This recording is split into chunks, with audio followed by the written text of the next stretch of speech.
Okay, Eric's here. Just waiting on Steven. He should be coming soon.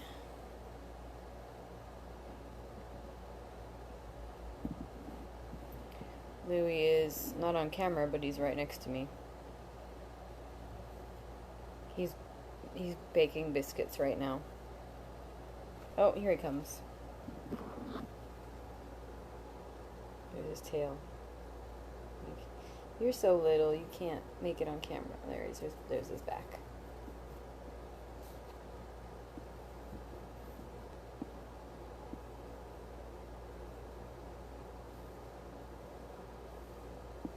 There you are. Oh, sweetie. He's rubbing against me.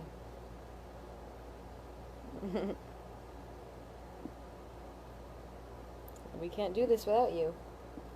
They were asking about you. They were asking, where's the cat? We're just waiting for Steven. Oop, hi. Thanks for that. Come here.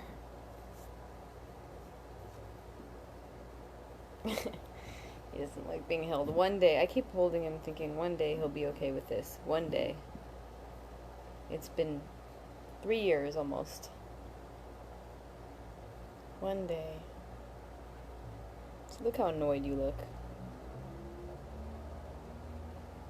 Why are you annoyed? Why do you hate me?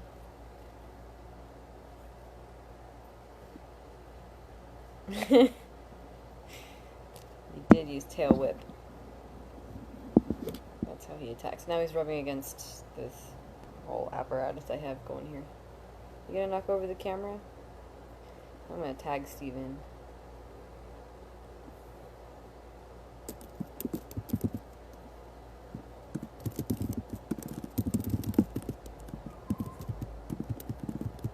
Oh, there. Okay, cool. He's here. Never mind. Yeah, Louis being cute. Alright, so we left off. He took this test that was different than he expected it to be. Got hair sticking out. And they had him memorize this whole thing. First there was Chael. Or first came Chael, yeah. And he is the 237th, whatchamacallit. Anyway, he got a sword, and the sword picked him just like a wand does in the Harry Potter books. Now we're on chapter 126. The First Stone. I spent the next 3 days with Magwyn. It wasn't bad, especially considering my left hand was still healing, so my ability to talk and fight was rather limited. I like to think I did rather well. It would have been easier for me to memorize an entire play than this. A play fits together like a jigsaw. Dialogue moves back and forth. There is a shape to a story. But what I learned from Magwyn was merely a long string of unfamiliar names and unconnected events. It was a laundry list masquerading as a story. Still, I learned it all by heart. It was late in the evening of the third day when I recited it back flawlessly to Magwyn. The hardest part was not singing it as I recited. Music carries words over miles and into hearts and memories.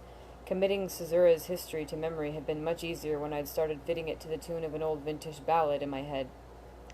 The next morning, Magwyn demanded I recite it again. After I made it through a second time, she scribbled a note to Shane, sealed it in wax, and shooed me out of her cave.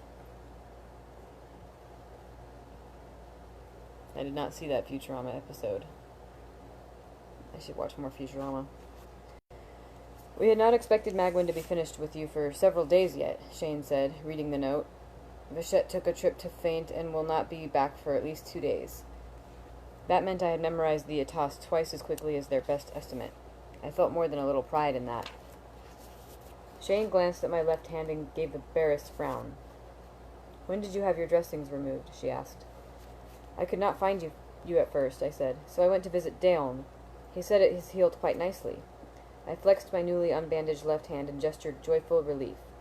There is hardly any stiffness in the skin, and he reassures me even that will fade soon with proper care.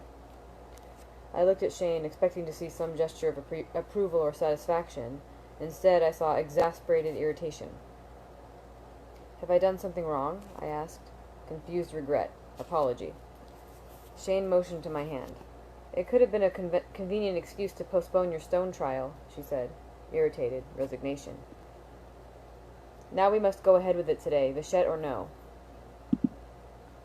I felt a familiar anxiety settle back onto me, like a dark bird clenching its claws deep into the muscles of my neck and shoulders. I'd thought the tedium of memorization had been the last of it, but apparently the final shoe was yet to drop. I didn't like the sound of the term stone trial, either. "Return here after midday meal," Shane said. Dismissal. "Go. I have much to prepare before then." I went looking for Penth. With Vachette, she was the only one I knew well enough to ask about the upcoming trial. But she wasn't in her house, the school, or the baths. Eventually I gave up, stretched, and rehearsed my Catan, first with Caesura, then without. Then I made my way to the baths and scrubbed away 3 days of sitting and doing nothing. Shane was waiting for me when I returned after lunch, holding her carved wooden sword. She looked at my empty hands and made an exasperated gesture. "Where is your dueling sword?" "In my room," I said. "I did not know I would need it." "Run fetch it," she said. "Then meet me at the stone hill." "Shane," I said, urgent and imploring, "I don't know where that is. I don't know anything about the stone trial." Surprise. "Vachette never told you?" Disbelief. I shook my head. Sincere apology. "We were focused on other things." Exasperation. "It is simple enough," she said. "First you will recite Caesara's Atos for all gathered." Oh, that was Caesara, the real name. Then you will climb the hill. At the first stone you will fight one from the school who is ranked of the first stone. If you win, you will continue to climb and fight someone of the second stone. Shane looked at me. "In your case, this is a formality. Occasionally a student enters the school with exceptional talent. Vachette was one such as this, and she gained the second stone at her first trial." Blunt honesty. "You are not such a one. Your Catan is still poor, and you cannot expect to gain even the first stone. The stone hill is east of the baths." She flicked her hand at me. "Hurry." There was a crowd gathered at the foot of the stone hill by the time I arrived. More than 100 people. Gray homespun and muted colors vastly outnumbered mercenary red, and the low murmur of the crowd's conversation was audible from a distance. The hill itself wasn't particularly high, nor was it steep, but the path to the top cut back and forth in a series of switchbacks. At each corner there was a wide, flat space with a large block of gray stone. There were 4 corners, 4 stones, and 4 red-shirted mercenaries. At the top of the hill stood a tall gray stone, familiar as a friend. Beside that stood a small figure in blinding white. As I came closer, I caught a smell of drifting on the breeze. Toasted chestnuts. Only then did I relax. This was a pageantry of a sort. While stone trial had an intimidating sound to it, I doubted very much that I was going to be brutalized in front of a milling audience while someone sold roasted nuts. I entered the crowd and approached the hill. I could see it was Shane next to the gray stone. I also recognized the heart-shaped face and long hanging braid of Penth at the third stone. The crowd parted gently as I walked to the foot of the hill. Out of the corner of my eye I saw a blood-red figure rushing toward me. Alarmed, I turned and saw it was none other than Tempe. He hurried toward me, gesturing a broad, enthusiastic greeting. I fought the urge to smile and shout his name, settling instead on a gesture of joyful excitement.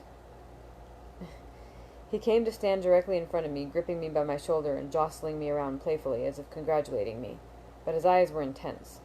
Close to his chest his hand said "Deception," where only I could see. "Listen," he spoke quickly under his breath. "You cannot win this fight." "Louis?" "Don't worry." Reassurance. "Shane thinks the same, but I might surprise you." Tempe's grip on my shoulder grew painfully tight. "Listen," he hissed. "Look who is at the first stone." "Don't do that." Sorry. Cat being a cat. I looked over his shoulder. It was Carceret. Her eyes were like knives. "She is full of rage," Tempe said quietly, gesturing fond affection for the crowd to see. "As if your admittance to the school was not enough, you have been given her mother's sword." "Nope." "I told you no." "Don't look at me like you're shocked." Okay, sorry about that again. So you have been given her mother's sword. That piece of news knocked the wind out of me. My mind flickered to the final piece of the Atas. Laurel was Carceret's mother? I asked. Tempe ran his right hand affectionately through my hair. Yes, she is enraged past reason. I fear she would gladly cripple you, even if it means being thrown from the school. I nodded seriously. She will try to disarm you. Be wary of it. Do not grapple. If she catches you with Sleeping Bear or circling hands, submit quickly. Shout it if you must.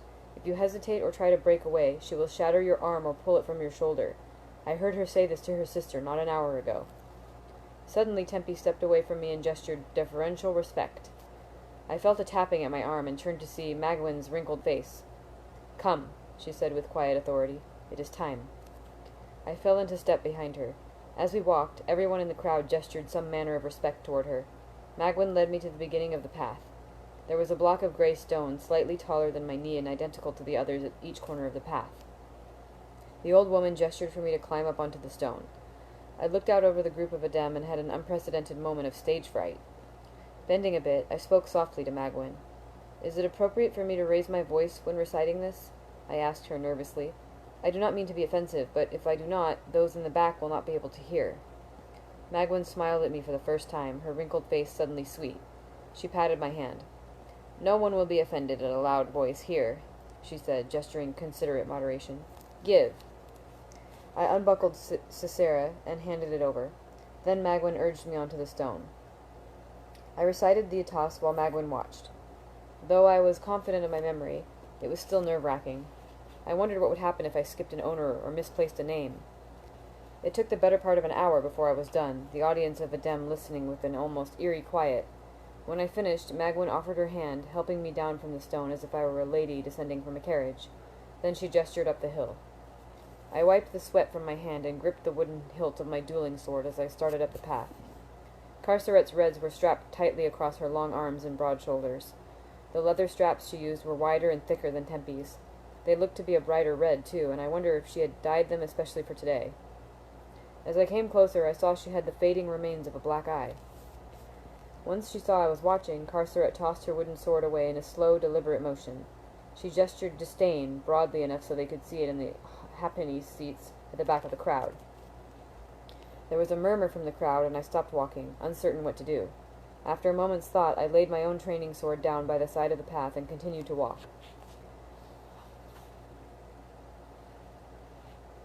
That would not be a very entertaining soccer game to watch with an Adem goal. That's how that would go.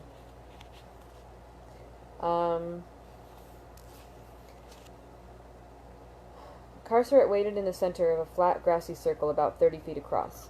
The ground was soft here, so I wouldn't ordinarily worry about being thrown. Ordinarily. Vachette had taught me the difference between throwing someone to the ground and throwing someone at the ground. The first was what you did during a polite bout. The second was what you would use in a true fight where the intention was to maim or kill your opponent. Before I came too close, I fell into the now familiar fighter's crouch. I raised my hands, bent my knees, and fought the urge to rise up onto the balls of my feet, knowing I would feel quicker and ruin my balance as a result. I took a deep, steadying breath and slowly moved toward her. Carceret fell into a similar crouch, and just as I was coming to the outside limits of her reach, she made a feint toward me. It was only a slight twitch of the hand and shoulder, but anxious as I was, I fell for it wholeheartedly and skittered away like a startled rabbit. Carceret lowered her hands and stood up straight, abandoning her fighting crouch. Amusement, she gestured broadly. Invitation. Then she beckoned with both hands. I heard a few pieces of laughter drift up from the crowd below. Humiliating as her attitude was, I was eager to take advantage of her lowered guard. I moved forward and made a cautious attempt at hands like knives. Too cautious, and she stepped away from it without even needing to lift her hands. I knew I was outclassed as a fighter. That meant my only hope was to play on her already hot emotions. If I could infuriate her, she might make mistakes. If she made mistakes, I might be able to win. First came Chael, I said, giving her my widest, most barbaric smile. Carceret took half a step closer. I am going to crush your pretty hands, she hissed in perfect Ituran. As she spoke, she reached out and made a vicious gripping motion at me.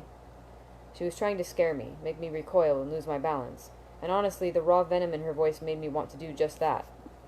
But I was ready. I resisted my reflex to pull back. In doing so, I froze for a moment, neither retreating nor advancing. Of course, this is what Carceret was truly waiting for, a half-moment's hesitation as I fought the urge to flee. She closed on me in a single easy step and caught my wrist, her hand tight as a band of iron. Without thinking, I used Cillian's curious two-handed version of Break Lion, perfect for a small girl struggling against a grown man or a hopelessly outclassed musician trying to escape an Adem mercenary. I regained control of my hand, and the unorthodox movement startled Carceret ever so slightly. I took advantage of it and struck out quickly with sowing barley, snapping my knuckles hard against the meat of her inner biceps. It wasn't a hard punch. I was too close for that, but if I managed to hit the nerve properly, the blow would numb her hand. This wouldn't just make her weak on her left side, but it would make all the two-handed motions of the Khatan more difficult, a significant advantage.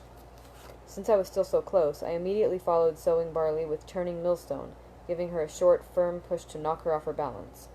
I managed to get both hands on her, and even pushed her backward by perhaps 4 inches, but Carceret came nowhere near to losing her balance. Then I saw her eyes. I'd thought she'd been angry before, but it was nothing compared to now. Now I'd managed to actually strike her, not just once, but twice. A barbarian with less than 2 months of training had struck her twice, while everyone in the school looked on. I cannot describe how she looked, and even if I could, it would not impress upon you the truth of things, as her face was still almost entirely impassive. Instead, let me say this. I have never seen anyone so furious in my entire life.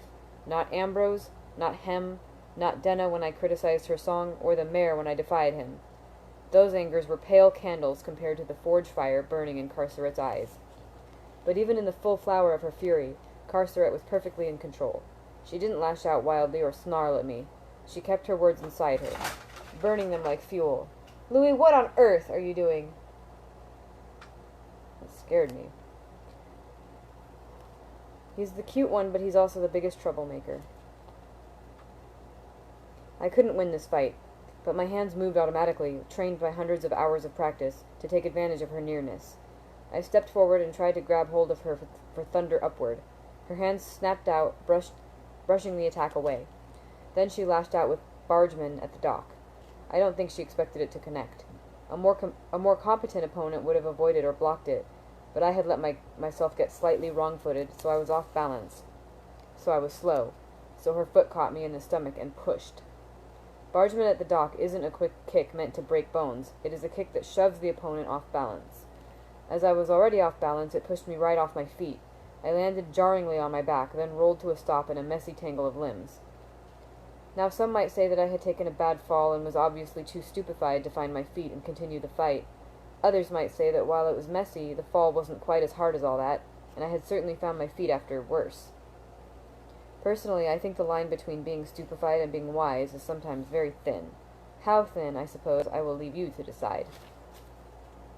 Louis is, I guess, practicing his Khatan very loudly. I think his opponent is a fly, or some sort of insect, I can only assume. Are they both there? Am I seeing 2 cats? No. Oh, that's Bagheera, that's why. It's not Louis. Sorry, Louis, I yelled at you for no reason. I thought it was 2 cats because... God, Bagheera's huge. He's just one big cat. One giant cat. Anyway, that was the end of that chapter. And, now we are on chapter 127, Anger. "What were you thinking?" Tempe demanded. Disappointment. Fierce chastisement. "What fool sets his sword aside?" "She threw her sword away first," I protested. "Only to lure you in," Tempe said. "Only as a trap." That was quite a jump. You didn't see that, but... I have a bunch of, boxes. The last boxes that I haven't unpacked yet are against my window. So the cats have to, find creative ways to get to the window when they want to get to it. Because they like to sit in the window. So Bagheera was coming back from the window, and he, did a huge, giant, Free Willy leap over all of the boxes. And it was really epic. He went so high up in the air. He's very nimble, that cat. Anyway, I was buckling Caesura's scabbard so the hilt hung over my shoulder. There hadn't been any particular ceremony after I had lost. Magwyn simply returned my sword and smiled at me, patting my hand in a comforting way. I watched the crowd slowly dispersing below, and gestured polite disbelief to Tempe. Should I have kept my sword when she was unarmed? Yes, absolute agreement. She is 5 times the fighter you are. You might have had a chance if you had kept your sword. Tempe is right, I heard Shane's voice behind me. Knowing your enemy is in keeping with the Lethani. Once a fight is inevitable, a clever fighter takes any advantage. I turned and saw her coming down the path. Penth walked beside her. I gestured polite certainty. If I had kept my sword and won, people would have thought Carceret was a fool and resented me for gaining a rank I did not deserve. And if I had kept my sword and lost, it would have been humiliating. Neither reflects well on me. I looked back and forth between Shane and Tempe. Am I wrong in this?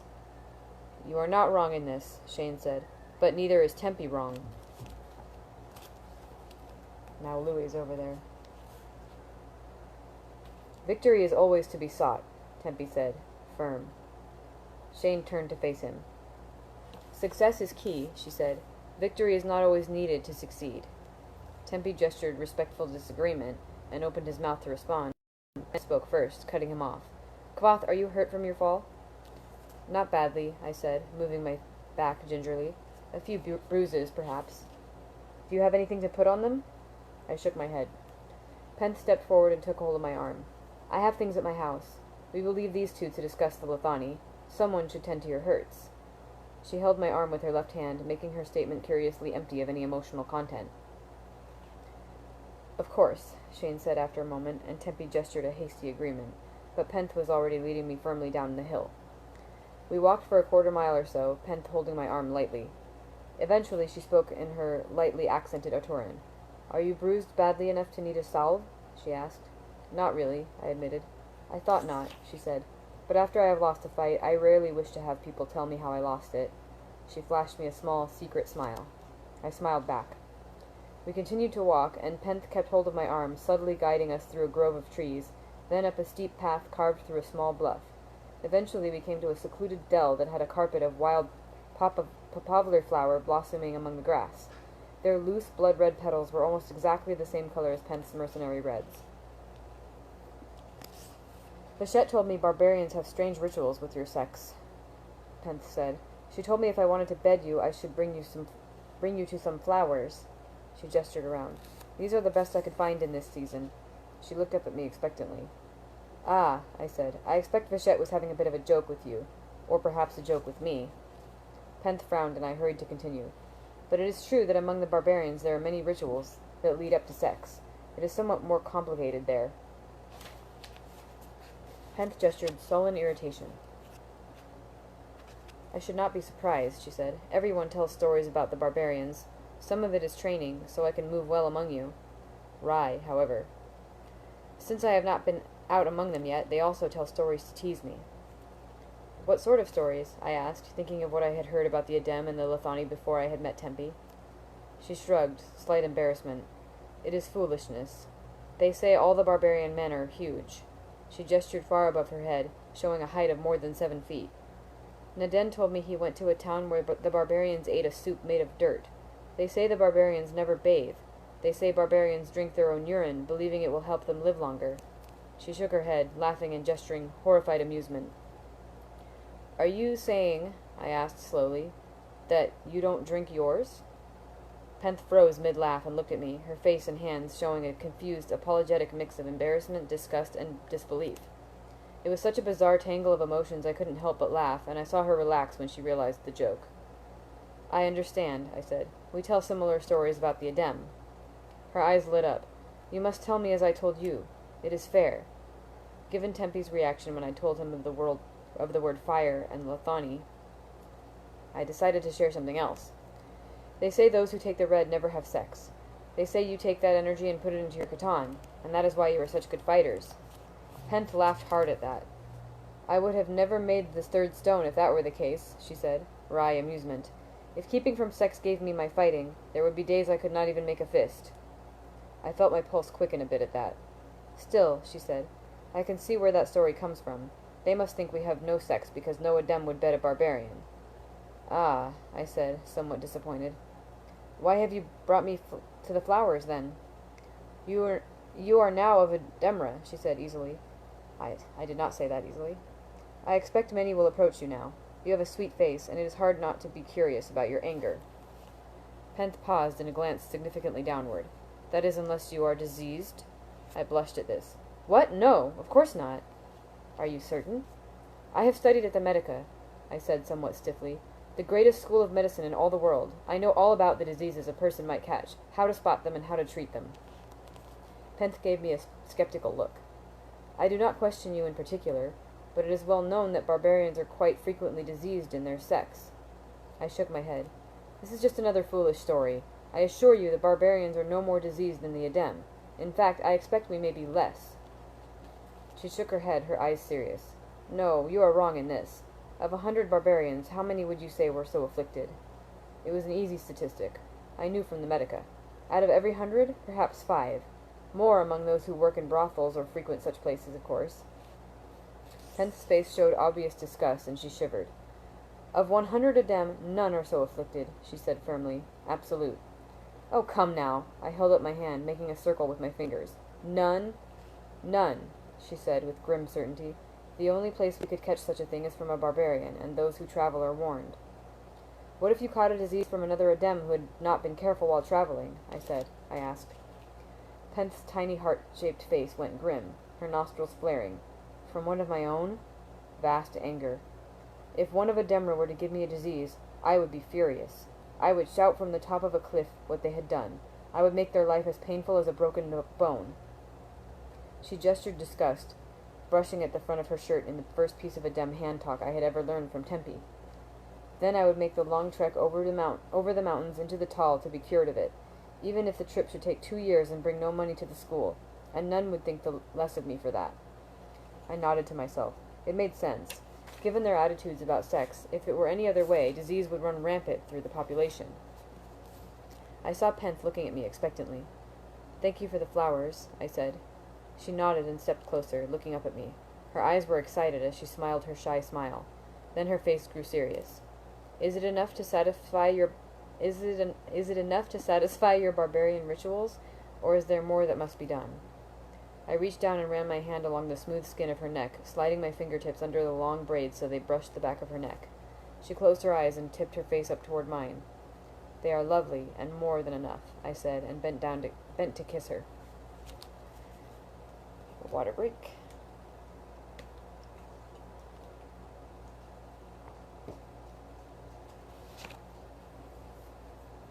I was right, Penth said with a contented sigh as we lay naked among the flowers.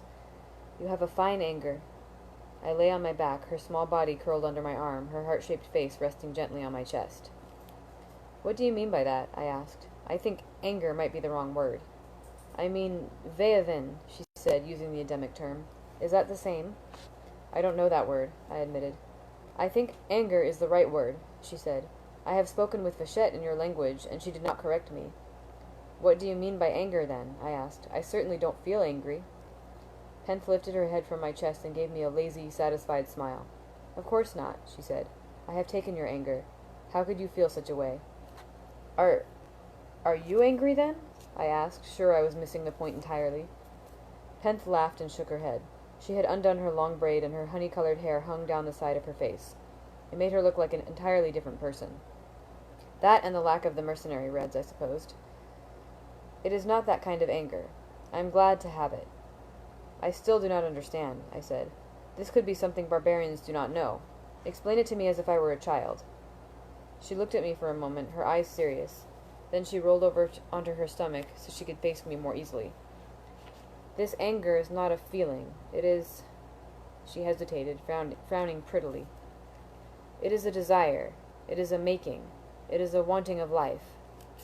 Penth looked around, then focused on the grass around us. Anger is what makes the grass press up through the ground to reach the sun, she said. All things that live have anger. It is the fire in them that makes them want to move and grow and do and make. She cocked her head. Does that make sense to you? I think so, I said. And women take the anger from men and sex? She smiled, nodding. That is why afterward a man is so weary. He gives a piece of himself. He collapses. He sleeps. She glanced down. Or a part of him sleeps. Not for long, I said. That is because you have a fine, strong anger, she said proudly. As I have already said, I can tell because I have taken a piece of it. I can tell there is more waiting. There is, I admitted. But what do women do with the anger? We use it, Pence said simply. That is why afterward a woman does not always sleep as a man does. She feels more awake, full of the need to move, often full of desire for more of what brought her the anger in the first place. She lowered her head to my chest and bit me playfully, wriggling her naked body against me. It was pleasantly distracting. Does this mean women have no anger of their own? She laughed again. No, all things have anger, but women have many uses for their anger, and men have more anger than they can use, too much for their own good. How can one have too much of the desire to live and grow and make? I asked. It seems more would be better. Pence shook her head, brushing her hair back with one hand. No, it is like food. 1 meal is good. 2 meals is not better. She frowned again. No, it is more like wine. 1 cup of wine is good, 2 is sometimes better, but 10... She nodded seriously. That is very much like anger. A man who grows full of it is like a poison in him. He wants too many things. He wants all things. He becomes strange and wrong in his head, violent. She nodded to herself. Yes, that is why anger is the right word, I think. You can tell a man who has been keeping all his anger to himself. It goes sour in him. It turns against itself and drives him to breaking rather than making. Are you going to come over here? Oh, good boy. I can think of men like that, I said, but I can think of women too. All things have anger, she repeated with a shrug. A stone does not have much compared to a budding tree. It is the same with people. Some have more or less. Some use it wisely, some do not. She gave me a wide smile. I have a great deal, which is why I am so fond of sex and fierce in my fighting. She bit at my chest again, less playfully this time, and began to work her way up to my neck. But if you take the anger from a man in sex, I said, struggling to concentrate, doesn't that mean the more sex you have, the more you want? It is like the water one uses to prime a pump, she said, hotly against my ear. Come now, I will have all of it, even if it takes us all day and half the night. We eventually moved from the grassy field to the baths, and then to Pence's house, of 2 snug rooms built against the side of a bluff. The moon was in the sky and had been watching us for some time through the window, though I doubt we showed her anything she hadn't seen before. Is that enough for you? I said breathlessly. We were side by side in her pleasantly capacious bed, the sweat drying off our bodies. If you take much more of it, I might not have enough anger left to speak or breathe. My hand lay on the flat plane of her belly. Her skin was soft and smooth, but when she laughed I could feel the muscles of her stomach jump, going hard as sheets of steel. It is enough for now, she said, exhaustion plain in her voice. It would upset Vachette if I left you empty as a fruit with all the juice pressed out. Despite my long day, I was oddly wakeful, my thoughts bright and clear. I remembered something she had said earlier. You mentioned that a woman has many uses for her anger. What use does a woman have for it that a man does not? We teach, she said. We give names. We track the days and tend to the smooth turning of things. We plant. We make babies. She shrugged. Many things. A man can do those things as well, I said. Pence chuckled. You have the wrong word, she said, rubbing at my chin. A beard is what a man makes. A baby is something different, and that you have no part of. We don't carry the baby, I said, slightly offended. But still, we play our part in making it. Pence turned to look at me, smiling as if I had made a joke. Then her smile faded. She propped herself up on her elbow and looked at me for another long moment. Are you serious? Seeing my perplexed expression, her eyes grew wide with amazement, and she sat upright on the bed. It is true, she said. You believe in man-mothers. She giggled, covering the bottom half of her face with both hands. I never believed it was true. She lowered her left hand, revealing an excited grin as she gestured amazed delight. I felt I should be irritated, but I couldn't quite muster the energy. Perhaps some of what she said about men giving away their anger had some truth to it. What is a man-mother? I asked. Are you not making a joke? she asked, one hand still half covering her smile. "Do you truly believe a man puts a baby in a woman?" "Well, yes," I said a little awkwardly, "in a manner of speaking. It takes a man and a woman to make a baby, a mother and a father." "You have a word for it," she said, delighted. "They told me this too, with the stories of dirt soup, but I never thought it was a real story." I sat up myself at this point, growing concerned. "You do know how babies are made, don't you?" I asked, gesturing serious earnestness. "What we have been doing for most of the day is what makes a baby." She looked at me for a moment in stunned silence, then dissolved helplessly into laughter, trying to speak several times, only to have it overwhelm her again when she looked up at the expression on my face. Pent put her hands on her belly, prodding it as if puzzled. "Where is my baby?" She looked down at her flat belly. "Perhaps I have been sexing wrong these years." When she laughed, the muscles across her stomach flickered, making a pattern like a turtle's shell. "I should have 100 babies if what you say is true. 500 babies!" "It does not happen every time there is sex," I said. "There are only certain times when a woman is ripe for a baby." "And have you done this?" she asked, looking at me with mock seriousness while a smile tugged at her mouth. "Have you made a baby with a woman?" "I have been careful not to do such a thing," I said. "There is an herb called silphium. I chew it every day, and it keeps me from putting a baby in a woman." So that's the birth control. Penth shook her head. "This is more of your barbarian sex rituals," she said. "Does bringing a man to the flowers also make a baby where you come from?" I decided to take a different tack. "If men do not help with making babies, how do you explain that babies look like their fathers?" "Babies look like angry old men," Penth said. "All bald and with—" She hesitated, touching her cheek. "With face lines." "Perhaps the old men are the only ones making babies, then." She smirked. "What about kittens?" I asked. "You have seen a litter of kittens. When a white cat and a black cat have sex, you get kittens both white and black, and kittens of both colors." "Always?" she asked. "Not always," I admitted, but most times." "What if there is a yellow kitten?" she asked. Before I could put together an answer, she waved the question away. "Kittens have little to do with this," she said. "We are not like animals. We do not go into season. We do not lay eggs. We do not make cocoons or fruit or seeds. We are not dogs or frogs or trees." Penth gave me a serious look. "You are committing a false thinking. You could as easily say 2 stones make baby stones by banging against each other until a piece breaks off. Therefore, 2 people make baby peoples in the same way." I fumed, but she was right. I was committing a fallacy of analogy. It was faulty logic. Our conversation continued along this vein for some time. I asked her if she had ever known a woman to get pregnant who had not had sex in the previous months. She said she didn't know of any woman who would willingly go 3 months without sex, except those who were traveling among the barbarians, or very ill, or very old. Eventually Penth waved a hand to stop me, gesturing exasperation. "Do you hear your own excuses? Sex makes babies, but not always. Babies look like man-mothers, but not always. The sex must be at the right time, but not always. There are plants that make it more likely or less likely." She shook her head. "You must realize what you say is thin as a net. You keep sewing new threads, hoping it will hold water, but hoping does not make it true." Seeing me frown, she took my hand and gestured comfort into it as she had before in the dining hall, all the laughter gone out of her face. "I can see you think this truly. I can understand why barbarian men would want to believe it.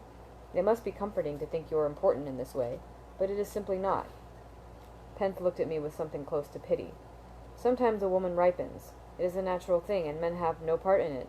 That is why more women ripen in the fall, like fruit. That is why more women ripen here in Herod, where it is better to have a child."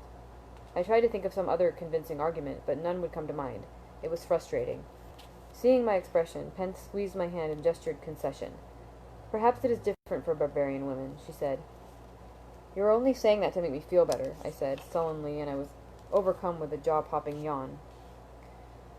"I am," she admitted. Then she gave me a gentle kiss and pushed at my shoulders, encouraging me to lie back down on the bed. Yes. I did, and she nestled into the crook of my arm again, resting her head on my shoulder. "It must be hard to be a man," she said softly. "A woman knows she is part of the world. We are full of life. A woman is the flower and the fruit. We move through time as part of our children.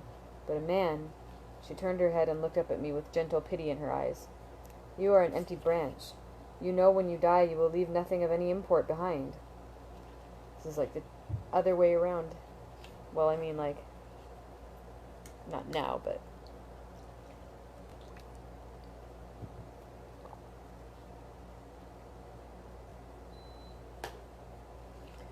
Penth stroked my chest fondly. I think that is why you are so full of anger. Maybe you do not have more than women. Maybe the anger in you simply has no place to go. Maybe it is desperate to leave some mark. It hammers at the world. It drives you to rash action, to bickering, to rage. You paint and build and fight and tell stories that are bigger than the truth. She gave a contented sigh and rested her head on my shoulder, snugging herself firmly into the circle of my arm. I am sorry to tell you this thing. You are a good man and a pretty thing, but still, you are only a man. All you have to offer the world is your anger. Let's see, how long is this next chapter? I think we can fit in one more. Chapter 128, Names. It was the day that I would either stay or leave. I sat with Vachette on a green hill, watching the sun rise out of the clouds to the east. Sisera means to fly, to catch, to break, Vachette said softly, repeating herself for the 100th time. You must remember all the hands that have held her, many hands, all following the Lethani. You must never use her in an improper way. I promise, I said for the 100th time, then hesitated before bringing up something that had been bothering me.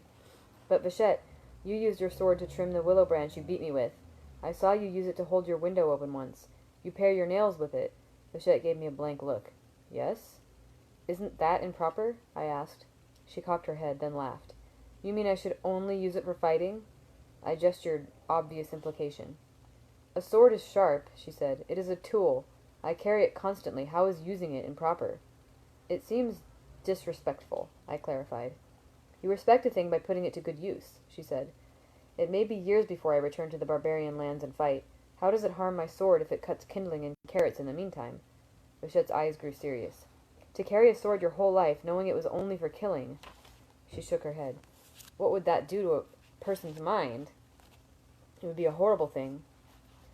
Vachette had returned to Heret last night, dismayed that she had missed my stone trial. She said I was right to lay aside my sword when Carceret did, and that I had made her proud. Yesterday, Shane had formally invited me to stay and train at the school. In theory, I already had earned that right, but everyone knew that was more of a political fiction than anything. Her offer was a flattering one, an opportunity I knew I would likely never have again. We watched a boy herd a flock of goats down the side of a hill. Vachette, is it true that the Adem have no concept of fatherhood? Vachette nodded easily, then paused. Tell me you did not embarrass both of us by talking about this with everyone while I was gone, she said with a sigh. Only with Penth, I said. She thought it was the funniest thing she had heard in 10 months' time. It is fairly amusing at that, Vachette said, her mouth curving a little. It's true, then? I asked. Even you believe this? You've... Vachette held up a hand and I trailed off. Peace, she said.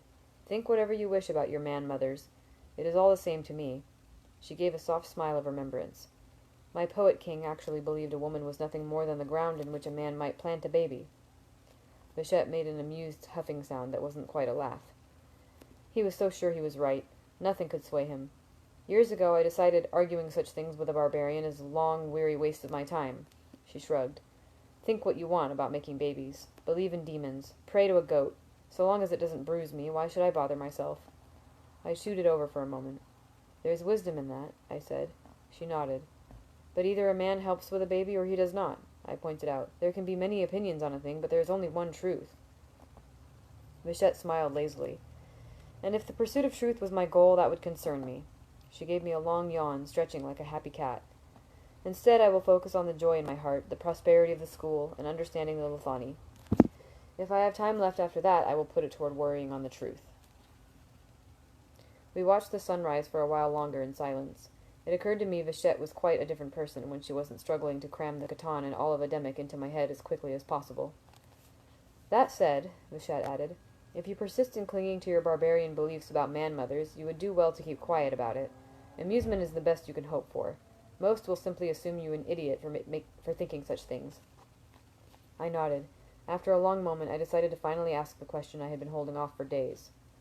Magwyn called me Maedra. What does that mean? What does it mean?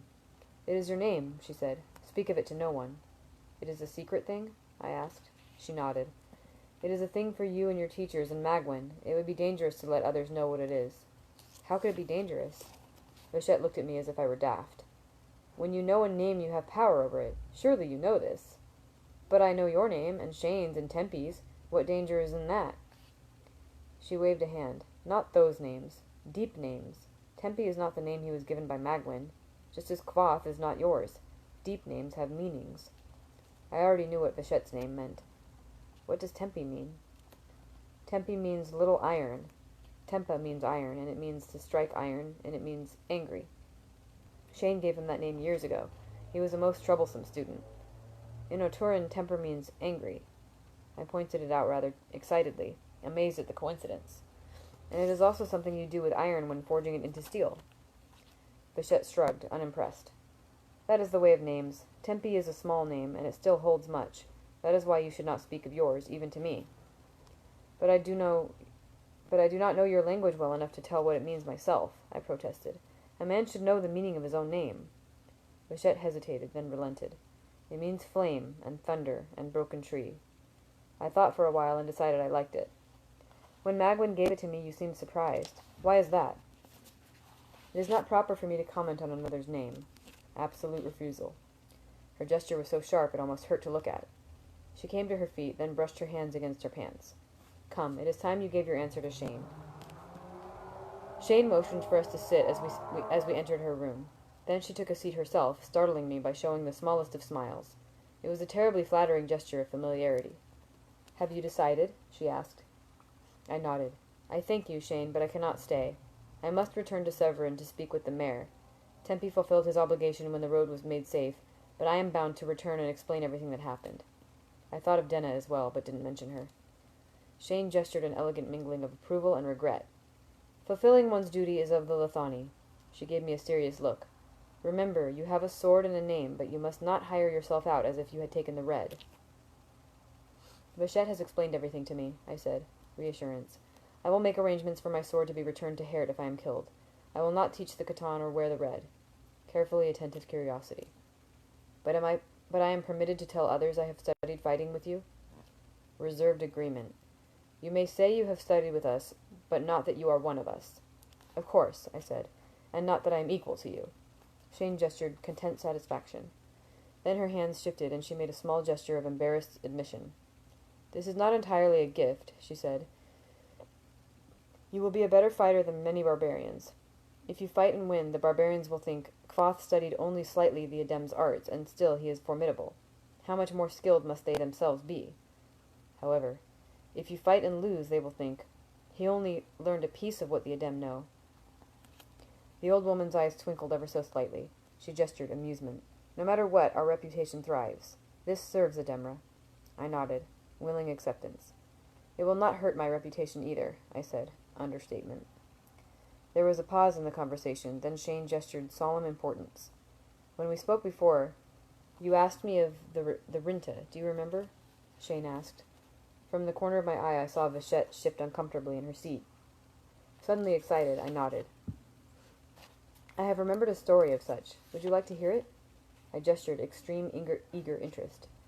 It is an old story, old as Ademra. It is always told the same. Are you ready to hear it?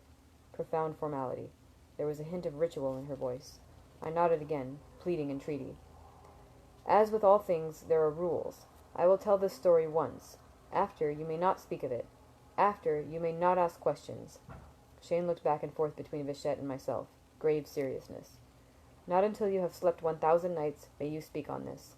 Not until you have traveled 1,000 miles may you ask questions.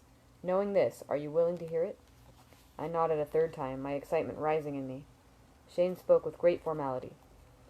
Once there was a great realm, peopled by great people. They were not... Peopled by great people, okay. Just want to make sure I read that right. They were not Ademra. They were what Ademra was before we became ourselves. But at this time they were themselves, the women and men fair and strong.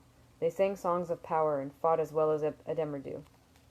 These people had a great empire. The name of the empire is forgotten. It is not important, as the empire has fallen, and since that time the land has broken and the sky changed. In the empire there were 7 cities and 1 city. The names of the 7 cities are forgotten, for they are fallen to treachery and destroyed by time. The 1 city was destroyed as well, but its name remains. It was called Terinial. The Empire had an enemy, as strength must have. But the enemy was not great enough to pull it down. Not by pulling or pushing was the enemy strong enough to drag it down. The enemy's name is remembered, but it will wait. Since not by strength could the enemy win, he moved like a worm in fruit. The enemy was not of the Lethani. He poisoned 7 others against the Empire, and they forgot the Lethani. 6 of them betrayed the cities that trusted them. 6 cities fell, and their names are forgotten. 1 remembered the Lethani, and did not betray a city. That city did not fall.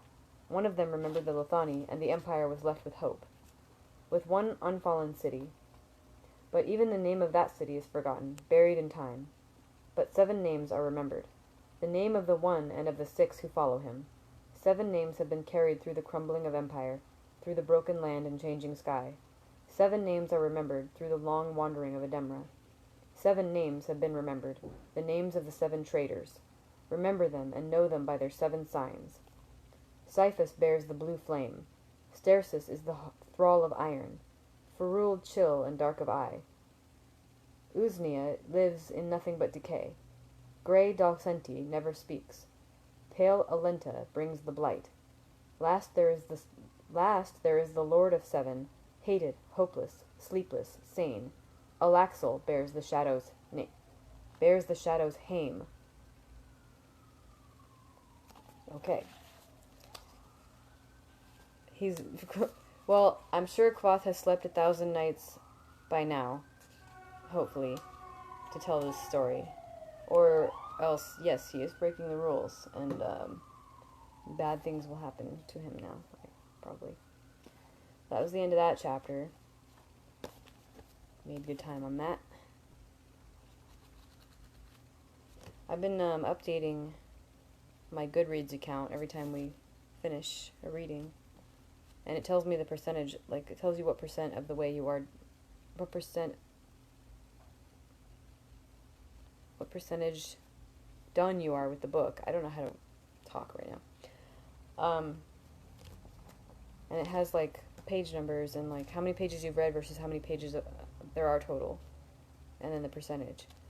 But I think it has, like, the wrong page number, the wrong amount of pages. There's, like, way more pages in the actual book than it says on Goodreads. So the percentage is off. And that's happened before with other books I've read. I don't know why they do that. It's not like there's, like, other sizes of book. This is, like, the only... There might be, like, a bigger hardcover version, I guess. So the pages would be smaller, so there would be fewer of them. I mean, the pages would be bigger, so there would be fewer of them. Anyway.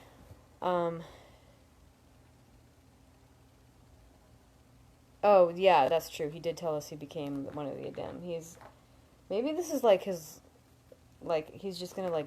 He doesn't care about consequences anymore, and he's just like, they're probably gonna come kill me, but I don't care, because my story will finally be told, and I've done all I care to do with this life. I don't know. It's an interesting point. We'll see if that gets addressed. If it doesn't, that's going to be kind of frustrating. Anyway. So we're playing games now in a few minutes. So I'll stop here and do the next one on Wednesday, I think we decided. Thanks for watching and listening. Bye.